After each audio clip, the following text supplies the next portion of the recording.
Trump has always been about as popular as stepping on a Lego, but now, even among Republicans, his approval numbers are hitting all-time lows, as the number of Republicans who disapprove of Trump has now reached double digits for the first time ever, and they have plenty to be upset about. The government shutoff, refusing to release the Epstein files, restarting the tariff war with China, giving Qatar an Air Force facility.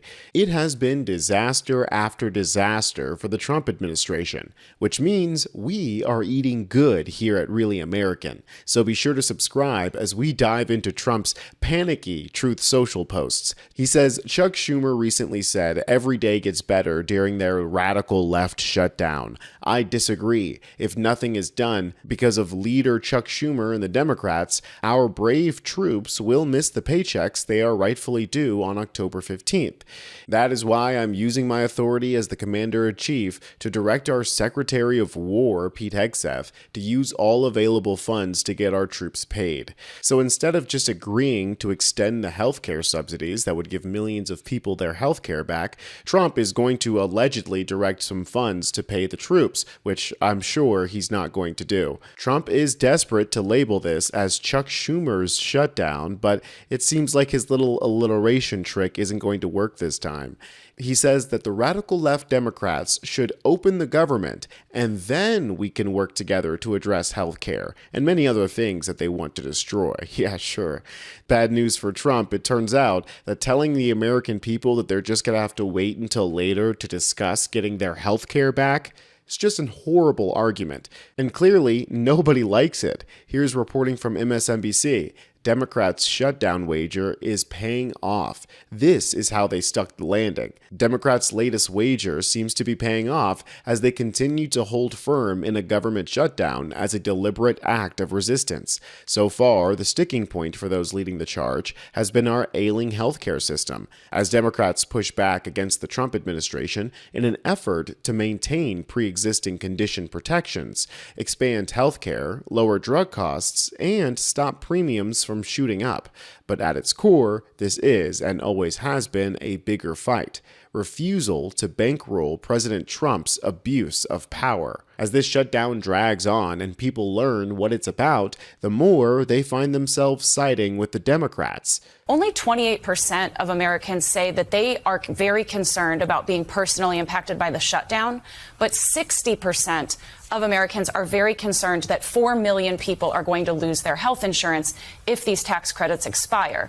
And so the pain point between the shutdown and what the shutdown is actually over is totally out of whack and against the Republicans in this. And so the blame is shifting towards these Republicans as Democrats have defined this shutdown on terms of health care. It's the right fight. Yeah, and of course, they're also coming on top of the Medicaid cuts from the Big Beautiful Bill, which is hurting people already. The latest poll from Quinnipiac shows that Trump is the only one to blame for the way the country is headed. The question was, do you approve or disapprove of the way Donald Trump is handling his job as president? A total of 54% of registered voters said that they disapprove. Shockingly, 10% of Republicans say they disapprove, marking the first time that his disapproval has ever hit double digits. And it's not like he's flipping anyone's opinions either.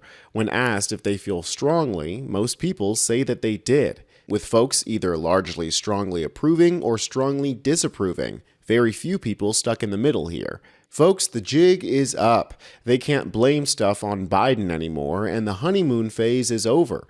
People are seeing high prices at the grocery store, at the pump, and at the doctor's office now. And the experts are saying that this does not bode well for Trump or the GOP come 2026.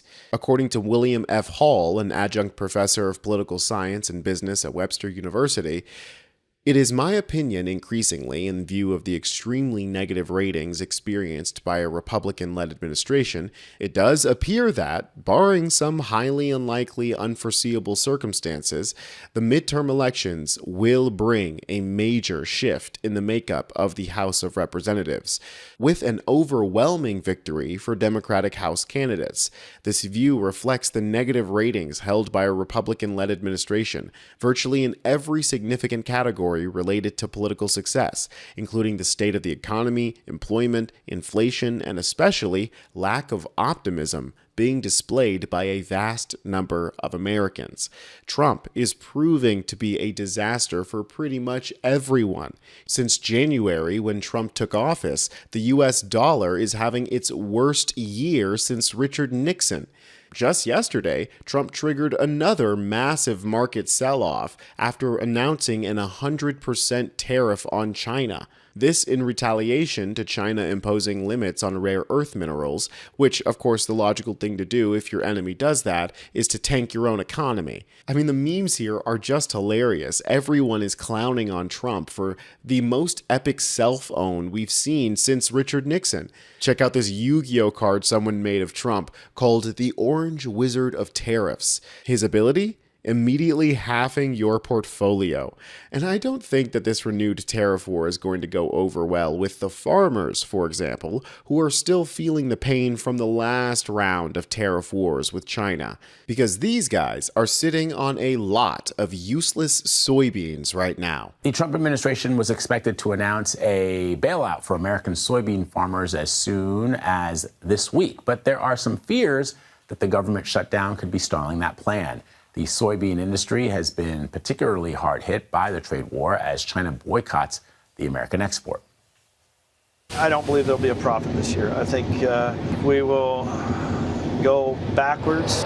It's an endless cycle that we're caught in right now. And this is all I know. Can't do it any better. I want to dig into the math that's not mathing a little bit more, John. Yes. Talk to me about your input costs and what has been happening to them. And then on the flip side, what's happening to your sales prices in your end markets? Well, the first time President Trump came in to office and announced his announcement for tariffs on China, I was selling soybeans in the United States for $16.80 a bushel. The price plummeted all the way down to about $7 a bushel.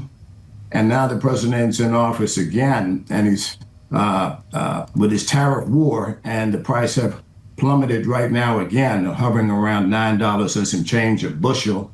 And farmers can't produce soybeans for that kind of price. My input costs, fertilizer is up, lime is up, seed is up. There's a labor crisis in this country where this administration cracked down on immigration for the very people who've been doing America's farmers' hard work here. They're leaving this country due to the president's immigration policies.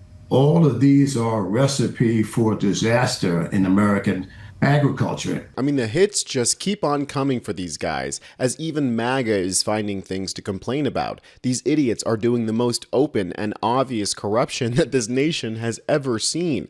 Pete Hegseth is finding himself backtracking desperately after announcing that we would be building a Qatari Air Force facility here in Idaho. And I'm also proud that today we're signing a letter of acceptance to build a Qatari Emiri Air Force facility at the Mountain Home Air Base in Idaho. After an absolute shitstorm from MAGA, now he's crawling his way back like it's 3 a.m. and he's coming home from the bar. He said, important clarification, the U.S. military has a long-standing partnership with Qatar, including today's announced cooperation with F-15QA aircraft. However, to be clear, Qatar will not have their own base in the United States, nor anything like a base. We control the existing base like we do with all partners. No, it's not a base, it's just an Air Force training facility. Of course, Looney Loomer is first in the replies here, with her Islamophobia and racism, but seeing as she's like the face of MAGA, and boy is it an ugly face,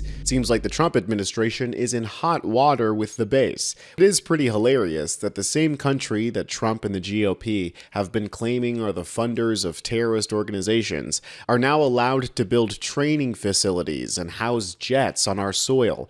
I'm sure it has nothing to do with the $400 million plane that Trump gets to keep, or the millions of dollars that the Qataris just gave to the Trumps to build a golf course. I'm sure all of these things are just separate.